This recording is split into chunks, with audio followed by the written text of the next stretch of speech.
Hello everyone, आप लोगों का स्वागत है संपदा क्लासेस में। और हम पढ़ रहे हैं मानव विकास की अवस्थाएं, जिसमें पहली अवस्था है गर्भकालीन अवस्था, जिसे प्री नेटल स्टेज या प्रसव पूर्व अवस्था भी बोला जाता है। गर्भधारण से लेकर जन्म तक की जो अवधि होती है वो इसके अंतर्गत आती है। यह अवधि लगभग 280 दिन या 9 महीने भी कह सकते हैं कि होती है। बच्चे का विकास गर्भ से ही शुरू हो जाता है। जब बच्चा जन्म नहीं लेता, माँ के गर्भ में होता है, जब से ही इसका बच्चे का विकास शुरू हो जाता है। ये जो गर्भकालीन अवस्था है, इसे 3 भागों में बांटा गया है। नंबर पहला है डिंबावस्था। डिंबावस्था का जो समय होता है वो गर्भधारण से लेके 2 सप्ताह तक है, 2 वीक तक का होता है। सेकंड है पिंडावस्था। इसका समय तीसरे सप्ताह से दूसरे महीने तक है। और थर्ड भ्रूणावस्था। इसका समय तीसरे महीने से लेकर जन्म तक है। तो गर्भकालीन अवस्था जो होती है उसे 3 भागों में बांटा गया है: डिंबावस्था, पिंडावस्था और भ्रूणावस्था। आई होप आपको इतनी बात समझ में आ। गर्भकालीन के बाद जो हमारी स्टेज आती है वो है शैशवावस्था, जिसे इन्फेंसी स्टेज भी बोला जाता है। ये जन्म से 2 वर्ष तक की अवस्था होती है। जन्म से लेके 2 वर्ष तक की अवस्था को शैशवावस्था कहा जाता है। इस अवस्था में शिशु पूरी तरीके से अपने माँ बाप के ऊपर निर्भर रहता है, या घर का जो बड़ा होता है उसके ऊपर निर्भर रहता है, क्योंकि इस अवस्था में वो कोई काम नहीं कर सकता, वो दूसरों पे डिपेंड रहता है। इस अवस्था में ये जो शैशवावस्था होती है, इसमें शिशु का शारीरिक, फिजिकल एवं मानसिक यानी मेंटल विकास जो होता है वो बहुत तेज़ी से होता है शैशवावस्था के अंतर्गत। इसमें शिशु को नैतिकता का अभाव होता है। जी हाँ, क्योंकि इस समय बच्चे इतने छोटे होते हैं, उन्हें अच्छे बुरे का कुछ ज्ञान नहीं होता है, उन्हें बिल्कुल नैतिकता का अभाव होता है। और इस तरीके का क्वेश्चन आता भी है कि किस एज में बच्चे को नैतिकता का अभाव होता है, तो आप उसका आंसर देंगे शैशवावस्था में बच्चे को नैतिकता का अभाव होता है। इसी अवस्था में सामाजिकरण भी प्रारंभ हो जाता है। ये जो अवस्था होती है इसमें बच्चा अपने परिवार के साथ रहता है, और जो प्राथमिक सामाजिकरण होता है वो उसमें विकसित होने लगता है।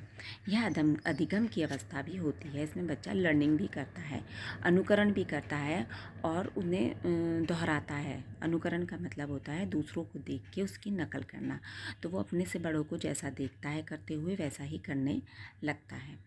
तो इसके बाद की जो अवस्था, शैशवावस्था के बाद जो अवस्था आती है वो होती है पूर्व बाल्य अवस्था, अर्ली चाइल्डहुड स्टेज, जो 2 से 6 वर्ष तक की मानी जाती है। इसे टॉय एज भी कहा जाता है।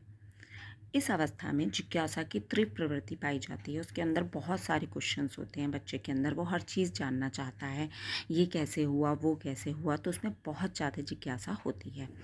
इस अवस्था में भाषा सीखने की सर्वोत्तम अवस्था होती है। इस अवस्था में बच्चे को जो सिखाया जाता है, जैसी लैंग्वेज सिखाई जाती है, वो उसे एक्वायर कर लेता है। तभी घर में का वातावरण ऐसा रखना चाहिए कि बच्चा अच्छी भाषा सीखे। उसके ऊपर इस एज में प्रभाव बहुत ज़्यादा पड़ता है। भाषा अर्जन की महत्वपूर्ण अवस्था इसी अवस्था को माना गया है। इसमें बच्चा कल्पनाशीलता वाले खेल में सक्रिय भाग लेता है। जैसे बहुत से बच्चे होते हैं जो टीचर वाला गेम, डॉक्टर वाला गेम खेलते हैं, तो वो कल्पनाशीलता के सहारे ही खेलते हैं, और इस एज में बहुत ज़्यादा खेलते हैं। उसके बाद जो आती है वो है मध्य बाल्यावस्था, जिसे बाल्यावस्था, मिडिल चाइल्डहुड और चाइल्डहुड कहा जाता है। ये 6 से 11 वर्ष तक की मानी गई है, और बहुत सारी बुक्स में इनके अलग अलग एज भी लिखी गई है। कहीं कहीं इसे 6 से 12 भी माना गया है, पर ये वाला क्वेश्चन जो है मैं 6 से 11 ही पढ़ाऊँगी, क्योंकि ऑथेंटिक बुक जो है उसमें 6 से 11 दिया हुआ है। बाल्यावस्था के प्रथम चरण 6 से 9 वर्ष में बालकों की लंबाई एवं भार दोनों बढ़ते हैं। 6 से 11 वर्ष की जो आयु होती है उसके अंदर सबसे ज़्यादा बच्चों का, बालकों का लंबाई और उनका वेट बहुत ज़्यादा बढ़ता है। इस अवस्था को स्कूल की एज भी कहा जाता है, क्योंकि इस अवस्था में बच्चा स्कूल जाने लगता है, तो उसे स्कूल एज कहा जाता है। इस अवस्था में बच्चों में तर्क शक्ति बहुत ज़्यादा हो जाती है। वो हर चीज़ को तर्क की निगाह से देखता है और क्वेश्चन पूछता है, तर्क वितर्क करने लगता है, और चिंतन का विकास भी इसी एज में होता है। इसे टोली, समूह या गैंग की अवस्था भी कहा जाता है, क्योंकि इसमें वो टोली बना बना के रहता है। आपने देखा होगा कॉलोनी वगैरह में या क्लासरूम में ग्रुप बनने लगते हैं और उसमें लीडरशिप करने का मज़ा आता है। इसमें बालक की संग्रहण की प्रवृत्ति विकसित हो जाती है। बच्चे संग्रहण करने लगते हैं, स्टोर करने लगते हैं चीज़ों को। किसी को कॉइन कलेक्ट करने का शौक़ होता है, किसी को कोई कार्ड कलेक्ट करने का शौक़ होता है। अपने अलग अलग जो भी उनकी पसंदीदा चीज़ें होती हैं उन्हें वो कलेक्ट करते हैं। इस काल में बच्चे पढ़ाई में रुचि लेने लगते हैं, क्योंकि वे स्कूल जाते हैं तो उन्हें पढ़ाई में रुचि भी इसी काल में आती है। जब वो देखते हैं बोर्ड वगैरह पे या न्यूज़पेपर पढ़ने का उनका शौक़ होता है, नए नए वर्ड वो देखते हैं, उन्हें पढ़ने की कोशिश करते हैं, तो वो सब इसी एज में होता है। मगर शैशवावस्था में जहाँ बच्चा बहुत तेज़ गति से सीखता है, इसमें वह गति थोड़ी मंद हो जाती है। शैशवावस्था में बहुत जल्दी जल्दी अनुकरण करता है चीज़ों को, मगर इसमें उसके मुकाबले होता तो है, मगर शैशवावस्था के मुकाबले थोड़ा कम होता है। लेकिन इस अवस्था में सीखने का क्षेत्र शैशवावस्था की तुलना में विस्तृत होता है, क्योंकि बच्चा चलने लगता है और जब वो चलता है तो वो कई चीज़ें देखता है, विस्तृत तौर पे देखता है, तो वो ज़्यादा चीज़ें सीखता है। बच्चों की शिक्षा के लिए विभिन्न विधियों का प्रयोग करना चाहिए। यही एज है जिसमें हम बच्चों को सिखाने के लिए तरह तरह की विधियों का प्रयोग कर सकते हैं, और इससे रिलेटेड हम आगे भी चैप्टर में पढ़ेंगे कि कौन कौन सी वो विधियाँ हो सकती हैं। फ़िलहाल इतना ही। किशोरावस्था आती है इसके बाद, जो कि 11 से 18 वर्ष तक की मानी जाती है। कहीं कहीं 12 से 18 वर्ष भी लिखा हुआ है, मगर 11 से 18 वर्ष अगर आए क्वेश्चन पेपर में, क्वेश्चन के अकॉर्डिंग 12 से 18 हो या 11 से 18, तो आप उसके अकॉर्डिंग उसमें टिक लगा सकते हैं। इस अवस्था में किशोरों की लंबाई और भार दोनों में वृद्धि होती है। एक ऐसी एज होती है जिसमें बच्चे की वृद्धि बहुत तेज़ी से होती है, उसमें बहुत सारे चेंजेस होने लगते हैं, उसकी मांसपेशियों में भी वृद्धि होने लगती है, उसमें ग्रोथ आती है, वो लंबा होने लगता है।